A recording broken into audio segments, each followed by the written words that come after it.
Spider Noir est une bonne surprise, et malgré que la saison se finisse comme si elle n'allait pas avoir de suite, ce n'est absolument pas le cas. Tu vas m'écouter très attentivement. Tu vas l'aimer, cette histoire, c'est garanti. Bagarre, duel, torture, vengeance, géant, monstre, poursuite, évasion, grand amour, miracle. Dès le début, Ben Reilly se livre à des réflexions philosophiques sur la nature de son héroïsme. Un grand pouvoir implique de grandes responsabilités. Cette phrase est devenue aussi essentielle à la mythologie du personnage que ses pouvoirs et son apparence emblématique. Toutefois, Ben pousse cette réflexion vers une conclusion plus sombre. Sans pouvoir, pas de responsabilité. Ce simple renversement des attentes est au cœur des thèmes principaux des 8 épisodes de la nouvelle série de Prime Video, qui explore un Spider-Man plus sombre, désabusé et retraité, surnommé l'araignée dans cet univers. Que l'on regarde la série en noir et blanc ou en couleur, on reconnaît aisément l'influence du film noir, cher à Nicolas Cage et au showrunner Oren Uziel. Spider-Noir met en scène une lutte de pouvoir dans le New York des années 30 où l'enquêteur privé Ben Reilly se retrouve pris au piège d'une intrigue complexe mêlant romance, mystère et un passé trouble qui remet en question tout ce qui faisait de lui un héros. Si le final de la saison a offert un affrontement explosif et palpitant entre l'araignée et ses ennemis, il a également révélé une vérité bien plus profonde sur le personnage et sur l'avenir de Ben en tant que héros. Cette saison n'est que le début et l'avenir sera rempli de nouvelles aventures et surtout de nouveaux méchants.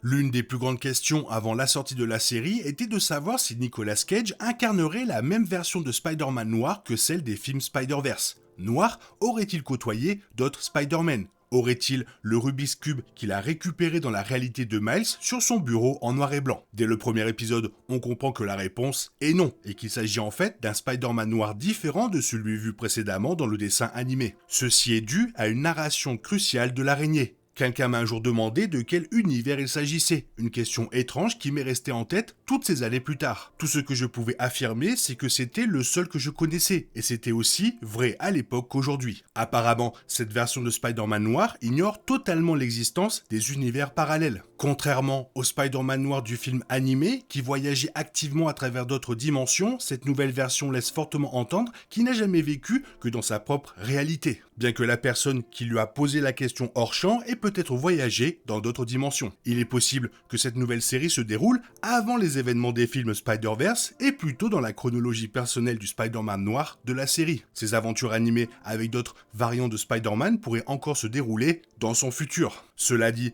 il est plus probable que Sony ait simplement voulu laisser à la série toute la latitude nécessaire pour développer sa propre histoire et son propre univers en faisant une version entièrement nouvelle tout en conservant Nicolas Cage, très apprécié des fans, dans le rôle. Dans les comics Marvel, Ben Reilly était le nom du clone de Peter Parker créé durant la tristement célèbre saga du clone. Ben est finalement devenu Scarlet Spider et a même parfois remplacé Peter en tant que Spider-Man. L'utilisation du nom de Ben Reilly est plutôt astucieuse, permettant à la série de présenter ce variant de Spider-Man sous un jour plus sombre que la plupart des représentations de Peter Parker, tout en accentuant la différence entre la version live-action de Spider-Noir et la version animée de Spider-Verse. Ceci étant dit, la série révèle finalement que Ben Reilly n'est en réalité pas le véritable nom de l'araignée. Il s'agit simplement d'un alias qu'il a adopté après son retour de la guerre et l'acquisition de ses pouvoirs, espérant recommencer sa vie à New York. Bien que la série ne confirme jamais explicitement son identité d'origine, l'implication est assez claire. Même si le nom est caché,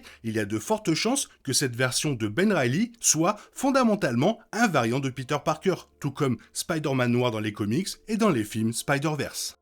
Avec la révélation qu'une scientifique a mis au point un remède pour les vétérans de la guerre mondiale ayant subi des expériences et reçu des pouvoirs, la fin laisse penser qu'il s'agit du dernier coup d'éclat de Ben en tant que héros. Confronté à 3 autres individus dotés de super pouvoirs et avec une quantité limitée de remèdes, la tension est palpable. Si la ville est sauvée et les criminels guéris ou éliminés, Ben se retrouve finalement sans remède et toujours avec ce même fardeau de responsabilité dont il a tenté de se délester tout au long de la saison. La majeure partie de la série montre que Ben est quelqu'un qui cherche à échapper à son pouvoir et à ses responsabilités.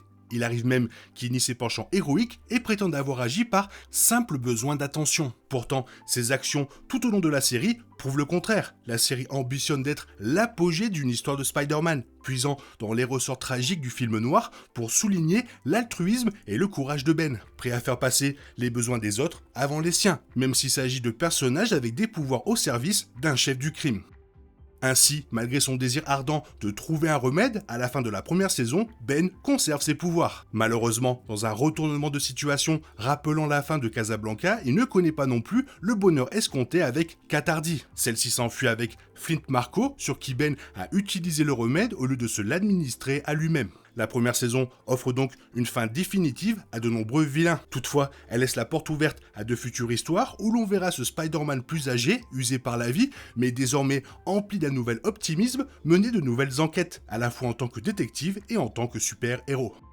La série affectionne les méchants tragiques, la saison suggérant constamment que l'utilisation de leur pouvoir les tuera à petit feu. Si Megawatt ne trouve jamais la rédemption, les deux autres méchants dotés de super pouvoirs, Tombstone et l'Homme Sable, connaissent des destins bien différents. Présentés comme des victimes moralement ambiguës des circonstances, la série s'inscrit dans la lignée de nombreux films Spider-Man qui dépeignent leurs antagonistes sous un jour tragique. Toutefois, la guérison de Flint et de Tombstone offre aux méchants une fin heureuse, rare dans les autres histoires. De plus, le nombre important de victimes des expériences laisse penser que d'autres personnages emblématiques de la galerie des ennemis de l'homme araignée pourraient faire une apparition dans une éventuelle deuxième saison. Il est intéressant de noter que de nombreux autres soldats ont été montrés comme sujet d'expérience dans les flashbacks. Seuls 4 vilains dotés de pouvoirs apparaissent dans cette saison, alors que de nombreux autres, possédant des ADN d'animaux variés, étaient présents dans le camp de prisonniers que Ben découvre et où il acquiert finalement ses pouvoirs. Bien que la plupart des soldats dans ce camp soient morts, il est toujours possible qu'un autre gangster surhumain fasse son apparition à New York. La série a souligné qu'il ne restait plus de remède pour Ben, ce qui signifie que pour une éventuelle deuxième saison, le tisseur devra trouver une autre solution à ses problèmes.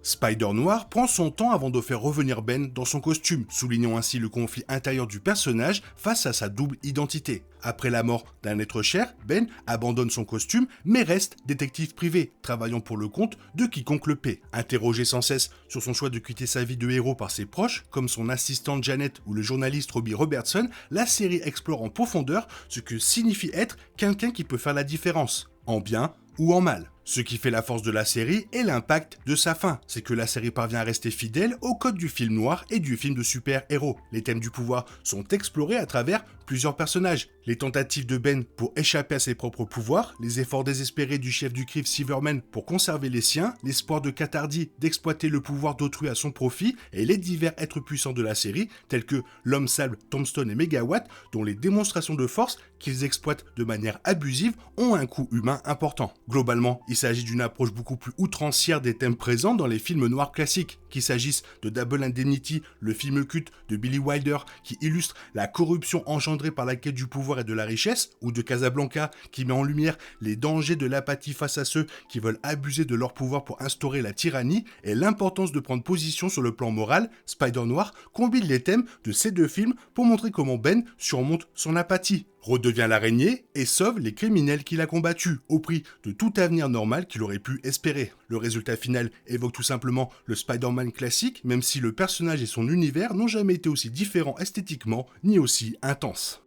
Les personnages nous ont peut-être littéralement claqué la porte au nez juste avant le générique, mais la révélation que Janet a été promue de secrétaire à collègue enquêtrice suggère que nous n'avons vu que les prémices de sa relation avec Ben. C'est la seule information concrète que nous aurons pour le moment concernant l'intrigue du deuxième saison, et c'est tout à fait intentionnel. Le showrunner a en effet laissé entendre que si la série était renouvelée, elle pourrait faire un bond de plusieurs années dans le temps et montrer Ben à l'aube de la Seconde Guerre mondiale. De toute évidence, à mesure que le temps passe depuis 1933, nous nous dirigeons non seulement vers des troubles sur les marchés financiers new-yorkais, mais aussi vers une lutte géopolitique qui offrirait un terrain fertile pour de futures histoires. Alors bien sûr, les États-Unis ne sont entrés officiellement en guerre qu'en 1941, mais Adolf Hitler est arrivé au pouvoir au début des années 30. Les nazis étaient déjà présents partout en Amérique avant même l'intervention du pays, comme en témoigne le tristement célèbre rassemblement nazi de Madison Square Garden en 1939. Dans Spider-Man New Generation, Spider-Man Noir évoque son plaisir à frapper des nazis. Pour la saison 2, nous disons « laissons-le faire ». En s'inspirant de faits réels, Spider-Noir pourrait bien devenir l'une des meilleures séries d'Uchronie jamais réalisées. Cependant, cela ne signifie pas que Spider-Noir se transformerait d'une série policière en une série sur la Seconde Guerre mondiale. Uziel a déclaré que le plaisir d'avoir un détective privé comme protagoniste réside dans la liberté scénaristique. N'importe qui peut se présenter et solliciter son aide. C'est ce qui est excitant dans ce genre. Il suffit d'un coup à la porte de son bureau pour que un nouveau client entre. Que ce soit à New York ou ailleurs, je trouve que c'est un excellent point de départ pour développer une histoire. Ainsi, même si l'on fait un bond dans le temps de quelques années pour se retrouver dans un autre contexte historique, la formule restera la même et le chaos viendra frapper à la porte de Ben.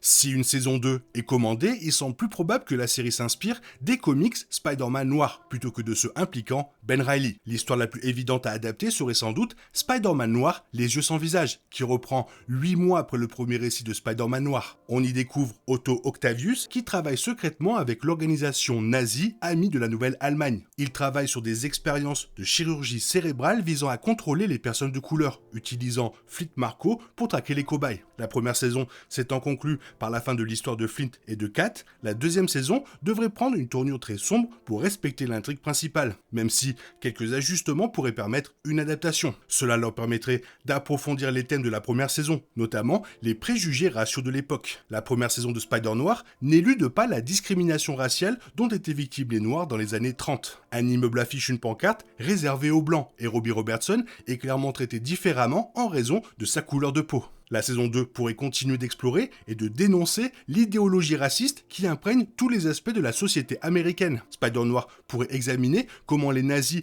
et leurs sympathisants ont semé la terreur. Après tout, Adolf Hitler s'est largement inspiré des lois Jim Crow américaines. Le personnage de Doc Ock serait idéal pour une adaptation, permettant d'établir des parallèles entre les lois discriminatoires en vigueur en Allemagne et aux États-Unis à cette époque. Il y a aussi Spider-Man Noir, Crépuscule à Babylone, qui se déroule en 1939. L'enquête sur la mort d'une serveuse conduit l'araignée en Europe pour en savoir plus sur la mystérieuse pierre précieuse qu'elle portait. Se déroulant juste avant la Seconde Guerre mondiale, cette aventure autour du monde est très proche de l'esprit des premiers films Indiana Jones, avec les nazis à la poursuite de l'araignée qui tentent de l'éliminer grâce à une nouvelle arme. Electro. On n'a pas vu Electro dans cette série, les créateurs ayant choisi Megawatt comme grand méchant. Se réserve-t-il la possibilité de l'utiliser plus tard ? Bien sûr, il existe d'autres possibilités. La saison 1 s'achève sur la mort de Silverman, qui a accumulé du pouvoir en recrutant des individus dotés de super pouvoirs. Mais tous les principaux antagonistes de cette première saison disparaissent. Bien que Tombstone et Sandman soient vivants et puissent théoriquement revenir, ils ne devraient plus en vouloir à Spider-Man. La saison 2 aura donc besoin d'un nouveau grand méchant. Et quoi de mieux que l'un des ennemis les plus redoutables de Spider-Man, le Bouffon Vert. Dans l'univers de Spider-Man noir, des comics, ce personnage fait partie d'un cirque et souffre d'une maladie de peau reptilienne. Pour gagner le respect, il devient un chef du crime organisé qui recrute généralement d'autres méchants de l'univers, comme le Vautour, un cannibale dans l'univers de Spider-Man noir. Avec la disparition de Silverman, un vide de pouvoir se crée inévitablement dans la Pego new-yorkaise. Un autre parrain pourrait combler ce vide et c'est là que le Bouffon Vert pourrait entrer en scène, accompagné de nombreux autres variants d'ennemis de Spider-Man. Dès le début, on connaît le passé tragique de Ben Reilly, il a aimé une femme, mais elle a été tuée, et suite à ce drame, il a abandonné le masque de l'araignée et s'est engagé sur une voie auto-destructrice. Dans la saison 1, il rencontre Kat Hardy, la femme fatale de la série. Elle et Flint s'enfuient à la fin de la saison, mais si Ben a pu s'ouvrir à l'amour une fois, il peut le faire de nouveau. Toute bonne série policière se doit d'avoir une femme fatale pour faire tourner le monde autour du détective. Et même si Kat Hardy était un clin d'œil amusant à Felicia Hardy, alias Black Cat, la saison 2 pourrait introduire un personnage comme Gwen Stacy. Dans les comics, Gwen rend visite au détective et l'engage pour enquêter sur le meurtre de son père, ce qui l'entraîne sur une piste périlleuse. L'arrivée de Gwen dans la saison 2 serait l'élément déclencheur idéal. Elle pourrait lui confier une mission et une romance pourrait naître entre eux. Pendant ce temps, Ben Reilly se retrouve mêlé à un nouveau conflit de gang. Alors bien sûr, il n'est pas nécessaire que ce soit Gwen. Spider-Man a un nombre surprenant de prétendantes. Très bonne série, très bonne exploration de ce Ben Reilly noir. J'espère qu'il va y avoir une seconde saison et j'espère que ce sera aussi passionnant que la première. Toi, qu'est-ce que tu en penses? Qu'est-ce que tu aimerais voir? Fais-le moi savoir dans la zone commentaire et sinon, comme d'habitude, bisous bisous, bye bye. T'es toujours là, toi? C'est fini. Rentre chez toi. Allez, dehors. Naï, naï, naï.